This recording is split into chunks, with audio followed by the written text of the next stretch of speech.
জেলখানা। আজকে বন্দর এই মুসাপুর ইউনিয়নের সাবেক চেয়ারম্যান উনি ওই সেলিম ওসমানের, নাসিম ওসমানের এবং শামীম ওসমানের দোসর ছিলেন। আপনি দেখেছেন এই নারায়ণগঞ্জের মুসাপুরে এরকম কোন অপকর্ম নয় উনিরা করেছে। যারা ওই জুলাই বিপ্লব করেছে তারা কেউ কিন্তু জনগণের বাড়িতে আগুন দেয় নাই, কিন্তু মুসাপুরে আমরা জানতে পেরেছি ওই ধৌরাচারের দোসর, ওই নাসিম ওসমান, সেলিম ওসমানের দোসর 5ই আগস্টের পরে জনগণের দুর্বলতার সুযোগ দিয়ে প্রায় 25-30টি বাড়িতে আগুন দিয়েছে।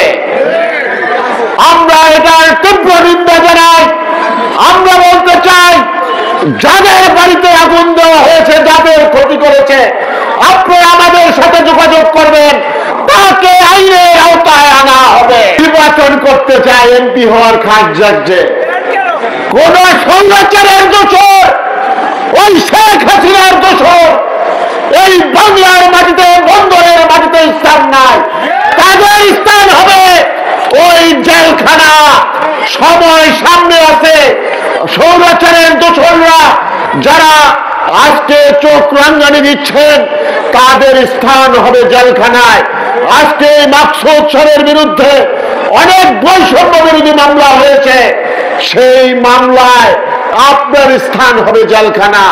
আমরা চেয়েছিলাম শান্ত থাকেন, আপনার খেয়াল যাচ্ছে এমনটি হবে, সেটা কোনদিন আপনার সম্ভব হবে না। এদেশের মানুষ সেটা আপনাকে করতে দিবে না।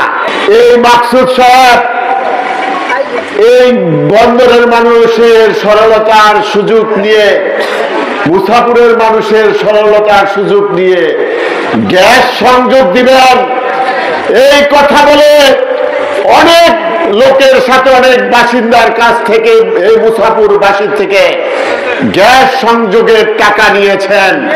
আমাদের কাছে প্রতিদিন অনেক অভিযোগ আপনার বিরুদ্ধে যায়।